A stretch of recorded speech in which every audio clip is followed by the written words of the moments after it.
ఈరోజు ఆన్‌లైన్‌లో ఉన్న ప్రతి ఒక్క దేవుని బిడ్డకు కూడా మన ప్రభువైన యేసుక్రీస్తు నామమున మీ అందరికి శుభములు తెలియజేస్తున్నాను. ఈరోజు దేవుని వాగ్దానంగా వాక్య ధ్యానం ద్వితీయోపదేశ కాండము 31 అధ్యాయం 8వ వచనం అండి. నేను చదువుతాను, మీరందరూ దయచేసి గమనించండి.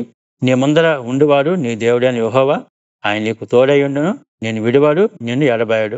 దేవుడు ఇచ్చిన ఆజ్ఞ ప్రకారము మోషే తన బాధ్యతను జాషువకు అప్పగిస్తున్న ఈ సందర్భాన్ని, నేను వృద్ధాప్యకు వచ్చినాను కాబట్టి, నేను మీ దగ్గరికి రాలేను కాబట్టి, ఇక దేవుడు ఇచ్చిన ఆజ్ఞ ప్రకారం నేను నా బాధ్యతని నా సేవకుడైన జాషువాకు అప్పగిస్తానని చెప్పేసి మోషే చెప్తున్నాడండి. మోషే journey up to crossing red sea దాటిన దాకా ఉంటుందండి. తర్వాత జాషువా వచ్చేసి జోర్డాన్ రివర్‌ని దాటించేసి ఇశ్రాయేల్ ప్రజల్ని కనాన్ దేశంలోకి నడిపిస్తాడన్నమాట.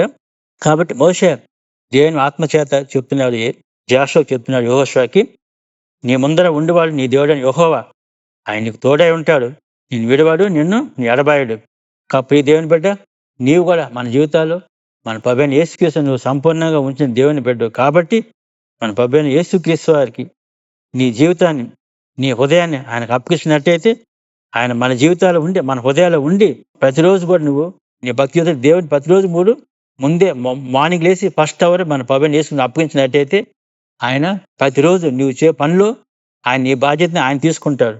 కాబట్టి అందువల్ల నీ ముందు మన ప్రభువైన యేసుక్రీస్తు ముందు నడుస్తాడు, ఆయన నీకు తోడుగా ఉంటాడు, నిన్ను విడవాడు, నిన్ను ఎడబాయుడు.